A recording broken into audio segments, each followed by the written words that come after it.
മീരമോൾ ഇനി എഴുന്നേറ്റില്ലേ ചെയ്തേ? രാവിലത്തെ പൂജയെല്ലാം കഴിഞ്ഞ ഹാളിലേക്ക് വന്നുകൊണ്ടാണ് മുത്തശ്ശിയുടെ ചോദ്യം. എല്ലാവരും എഴുന്നേറ്റ് വന്നിട്ടും ആദ്യം അവന്റെ കിളിക്കുഞ്ഞു മാത്രം താഴെ എത്തിയില്ല. അറിയില്ല അമ്മേ, ഇന്നലത്തെ സംഭവങ്ങൾ കാരണം മോള് വല്ലാതെ പേടിച്ചിരുന്നു. അതിന്റെ എന്തെങ്കിലും വല്ലായ്മ കാണുന്ന കരുതി വിളിക്കാനും ചെന്നില്ല. അജു, നീ ഒന്ന് ചെന്ന് വിളിച്ചേ. ഈ വീട്ടിലെ പുതിയ തലമുറയിൽ ആദ്യത്തെ പേരക്കുട്ടിയുടെ ഭാര്യയാണവള്. ആചാരവും ചടങ്ങുകളൊന്നും നടത്തിയില്ലെങ്കിലും പൂജിച്ച് ഈ കുങ്കുമെങ്കിലും മീരമോള് തൊടണം.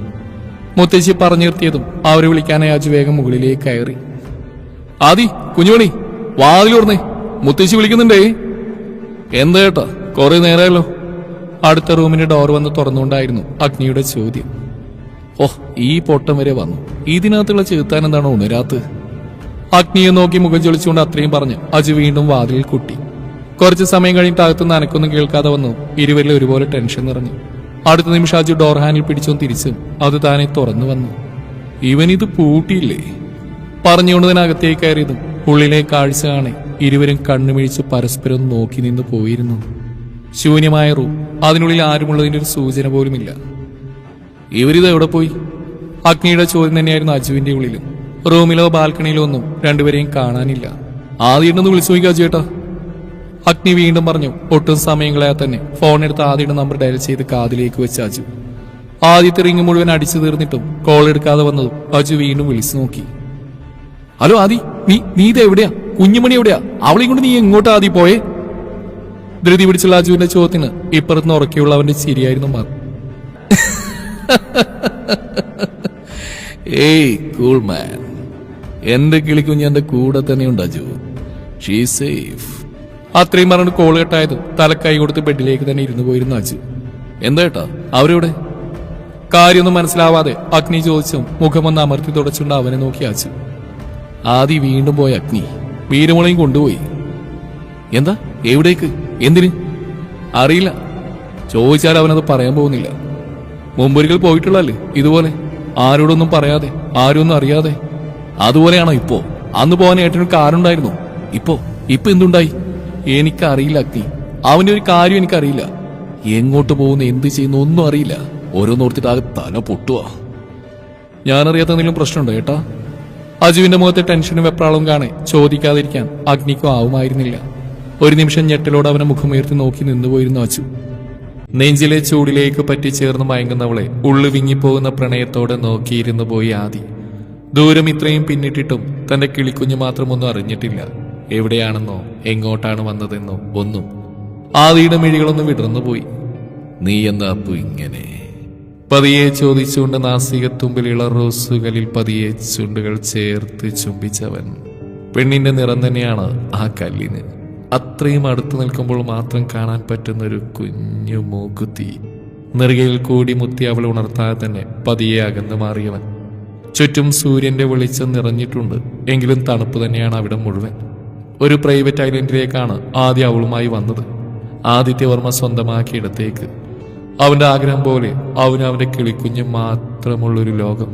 പുറത്തെ കാഴ്ചകളിലേക്ക് മിഴികൾ പായിച്ചു നിൽക്കുമ്പോൾ അത്രയും മനോഹരമായൊരു പുഞ്ചിരി ഉണ്ടായിരുന്നു അവനിൽ. ആഗ്രഹിച്ച് നേടിയെടുത്തവന്റെ ചുണ്ടിലെ പുഞ്ചിരി. കയ്യിലെ പ്രോട്ടീൻ ഡ്രിങ്ക് ഒരിക്കൽ കൂടി സിപ്പ് ചെയ്തുകൊണ്ട് ബാൽക്കണിയിലെ ബീൻ ബാഗിലേക്കായിരുന്നു രുദ്രൻ. ഷർട്ട്ലെസ് ആയിരുന്ന അവന്റെ ശരീരത്തിൽ എടുത്തു കാണിക്കുന്ന ഉറച്ച പേശികൾ, പുറത്ത് നെഞ്ചിലുമായി പടർന്നു കിടക്കുന്ന ഡ്രാഗൺ ടാറ്റു. ഭീതി ഉണർത്തുന്ന ആ ടാറ്റുവിന് എന്തൊക്കെയോ പ്രത്യേകതകൾ ഉള്ളതുപോലെ.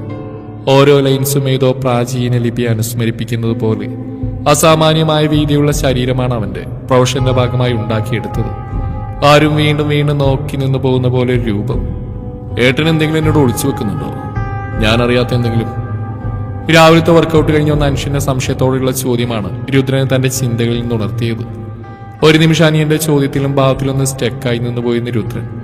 ഇന്നോളം ഇതുപോലൊരു ചോദ്യം അവനിൽ നിന്നുണ്ടായിട്ടില്ല. എന്നാൽ ഒരിക്കൽ ചോദിക്കുമെന്ന് പ്രതീക്ഷിച്ചിട്ടുമുണ്ട്. അവനോട് കള്ളം പറയാനാവില്ല രുദ്രന്. പറഞ്ഞിട്ടും കാര്യമില്ലെന്നറിയാം. ആളൊരു ക്യാപ്റ്റനല്ലേ. ശത്രുവിന്റെ ഓരോ നീക്കവും മുൻകൂട്ടി കാണാൻ ട്രെയിൻഡ് ആയിട്ടുള്ളവന് സ്വന്തം ഏട്ടനൊരു കള്ളം പറഞ്ഞാൽ അത് മനസ്സിലാക്കാൻ എളുപ്പമായിരിക്കും. എനിക്കറിയാം എന്തോ ഉണ്ടെന്ന്. അത് ആദ്യം സംബന്ധിച്ചുള്ളതാണെന്ന്.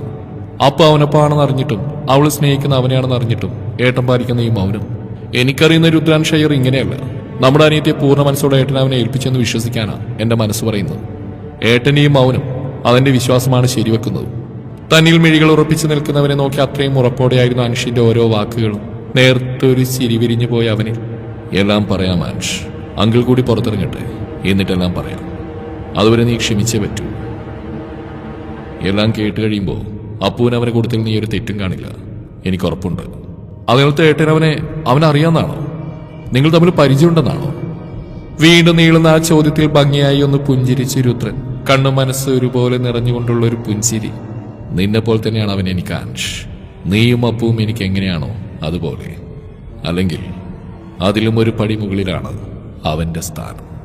അത്രയും പറഞ്ഞുകൊണ്ട് രുദ്രൻ അവനെ മറികടന്നു പോകുമ്പോൾ ആ വാക്കുകളുടെ പൊരുളറിയാതെ തറഞ്ഞു നിൽക്കുകയായിരുന്നു അൻഷ. അപ്പോഴും വെളിച്ച മുഖത്തേക്ക് പടർന്നു കയറിയതും പതിയെ മിഴികളൊന്ന് ചിമ്മി തുറന്നു നോക്കി മീര. പരിചയമില്ലാത്തൊരിടം. ഒരു നിമിഷം ഞെട്ടലോടെ പെണ്ണ് പിടഞ്ഞ് എഴുന്നേറ്റ് പോയി. മിഴികൾ ഭയത്തോടെ ചുറ്റുമൊന്ന് പാഞ്ഞു. ആരുടെയും ശബ്ദമോ അനക്കമോ ഒന്നും കേൾക്കാതെ വന്നതും പേടികൊണ്ട് അവളുടെ കണ്ണു നിറഞ്ഞു. ആദിയേട്ടൻ. ചുണ്ടുകൾ വിതുമ്പിപ്പോകുന്നതിനിടയിലും ആ നാമമാണ് ഉരുവിട്ടുകൊണ്ടിരുന്നത്. മിഴികൾ ചുറ്റുമൊന്ന് അലഞ്ഞതും കണ്ടു പുറത്താരോടോ ഫോണിൽ സംസാരിച്ചുകൊണ്ടിരിക്കുന്നവനെ. ആദിയേട്ടാ. പതിയെ വിളിച്ചുകൊണ്ട് ആ റൂമിനുള്ളിൽ നിന്ന് പുറത്തേക്ക് പാഞ്ഞവൾ. അവനൊരു നിമിഷം കൂടി കണ്ടില്ലെങ്കിൽ മരിച്ചു പോകുമെന്നൊരവസ്ഥ. ശ്വാസം വിങ്ങി കരച്ചിൽ പോലും തൊണ്ടയിൽ തങ്ങി നിൽക്കുന്നത് പോലെ. തിരിഞ്ഞു നിന്ന് കോളിലായതുകൊണ്ട് തന്നെ മീര ഉണർന്നൊന്നും ആദ്യം അറിഞ്ഞിട്ടില്ല. കാറ്റുപോലെ പാഞ്ഞു ചെന്നവൾ പുറകിലൂടെ അവന്റെ ഇടുപ്പിൽ ചുറ്റി വരിഞ്ഞു മുറുക്കി പുണർന്നതും ആദ്യമൊന്ന് പകച്ചുപോയി. അപ്പൂ.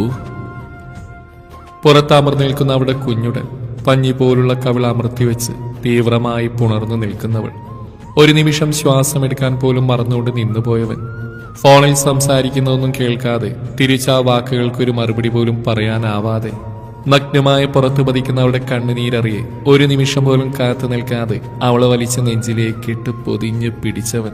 ശ്വാസം വീണ്ടും കിട്ടിയതുപോലെ അവളൊന്ന് വിശ്വസിച്ചു പോയി. അയ്യേ, എന്ത് കിളിക്കുഞ്ഞ് കറിയാണോ? നേരത്തെ ഒരു ചിരിയോടെ അവൻ ആ നെറുകയിലൊന്ന് തഴുകി.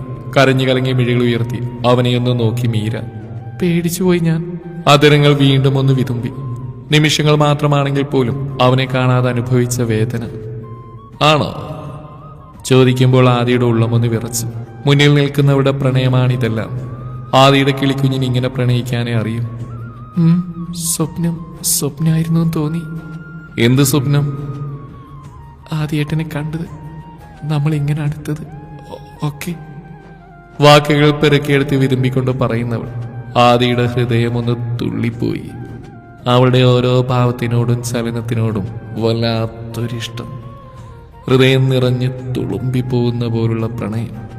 സ്വപ്നമല്ല അപ്പൂ, സത്യമാണ്. ഞാനും നീയും, നമ്മുടെ പ്രണയം എല്ലാം സത്യമാണ്. ആദ്യം അവിടെ നെറുകയിൽ താടി മുട്ടിച്ചു വെച്ചു ഇരുകൈകൾ കൊണ്ട് മീര അവനെ പുണർന്നു.